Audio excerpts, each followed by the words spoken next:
जिस दिन चुनाव का नतीजा आएगा, आप उस हफ्ते भर में देखना, भारत का स्टॉक मार्केट के लिए उसके सारे जो उनके प्रोग्रामिंग के जो प्रोग्रामिंग वाले सारे उनके थक जाएंगे। तो 6 जून के पहले आप बाय कर लेना, 4 जून के पहले वो शूट अप करेगा कि 400 पार होने वाला है, मोदी जी की स्थिर सरकार आने वाली है, तो निश्चित रूप से बाजार ऊपर आएगा। मोदी शाह जनता को शेयर बाजार में पैसा लगाने के लिए उकसाते रहे और आप जैसे लोग उन पर भरोसा करके अपनी मेहनत की कमाई लगा बैठे। 2024 लोकसभा चुनाव के बाद मोदी शाह ने इस देश में शेयर मार्केट को लेकर ऐसा माहौल बनाया कि मोदी है तो मुमकिन है, दबा कर पैसा लगाओ, जमकर कमाओ।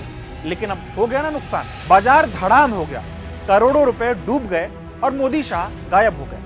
पिछले 5 महीनों में 1 लाख करोड़ रुपए विदेशी निवेशक निकाल चुके हैं। भारतीय शेयर बाजार 30 साल के सबसे बड़े संकट में है। जनवरी में 61 लाख से ज्यादा SIP अकाउंट बंद हो चुके हैं। भारत से पैसा खींचकर चीन में डाला जा रहा है। ऐसे में आज हम आपको वो आंकड़े दिखाएंगे जो सरकार छिपा रही है, वो सच्चाई बताएंगे जिससे आपको समझ आएगा कि देश की अर्थव्यवस्था किस गर्त में जा रही है। ये आंकड़े देखिए, सेंसेक्स और निफ्टी रोज गोते खा रहे हैं, निवेशकों के करोड़ों रुपए डूब चुके हैं।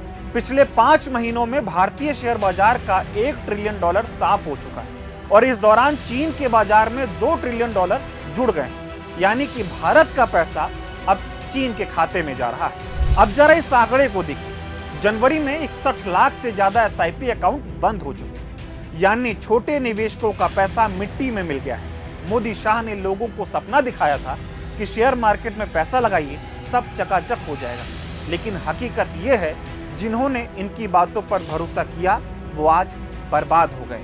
बीजेपी के रणनीतिकार और फर्जी चाणक्य ने कहा था कि 4 जून से पहले शेयर खरीद लो, बीजेपी आएगी तो मार्केट शूट अप हो जाएगा। लेकिन क्या हुआ? लोकसभा चुनाव जीते, मार्केट गिरा, हरियाणा जीता, मार्केट गिरा, महाराष्ट्र जीता, मार्केट गिर गया, दिल्ली जीती, मार्केट गिरा और आज शेयर बाजार ने 30 साल का रिकॉर्ड तोड़ दिया।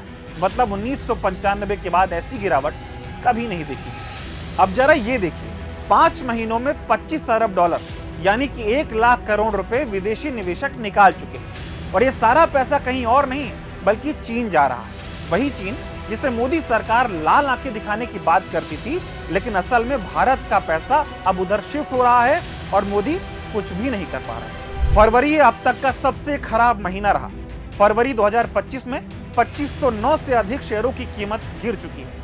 यह भारतीय शेयर बाजार के इतिहास की सबसे बुरी मासिक गिरावट है।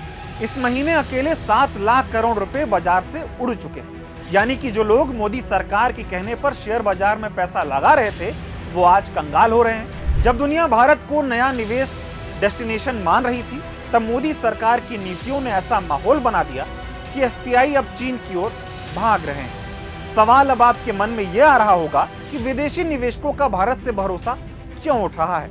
जवाब है नीतिगत अस्थिरता, चीन की तुलना में कम रिटर्न, देश में बेरोजगारी और महंगाई के कारण भारतीय बाजार पर दबाव बढ़ रहा है, जिससे निवेशक दूर हो रहे हैं। ऐसे में सोचिए, जब देश का पैसा बाहर जा रहा हो, जब निवेशक भरोसा खो रहे हो, जब जनता का पैसा डूब रहा हो, तो प्रधानमंत्री मोदी क्या कर रहे हैं? किसी को नहीं पता। देश में आर्थिक तबाही मची हुई है, लेकिन मोदी जी मस्त हैं, जनता को शेयर बाजार में फंसाकर खुद तमाशा देख रहे हैं। खैर, हमने आपको जो बताया वो सिर्फ आंकड़ा नहीं है, बल्कि ये उन लाखों लोगों की जिंदगी की बात है जिन्होंने अपने सपने इस बाजार में लगाए थे। कोई रिटायरमेंट के लिए, कोई बच्चों की पढ़ाई के लिए, कोई घर खरीदने के लिए, लेकिन अब उनके खाते खाली हो चुके हैं। ऐसे में मोदी जी, अगर आपकी नीतियों से लोग बर्बाद हो रहे हैं तो जवाब तो आपको ही देना होगा। अगर आपके दोस्त अडानी और अंबानी का पैसा आप बचा सकते हैं तो आम आदमी के लिए भी कोई स्कीम आप क्यों नहीं ला सकते?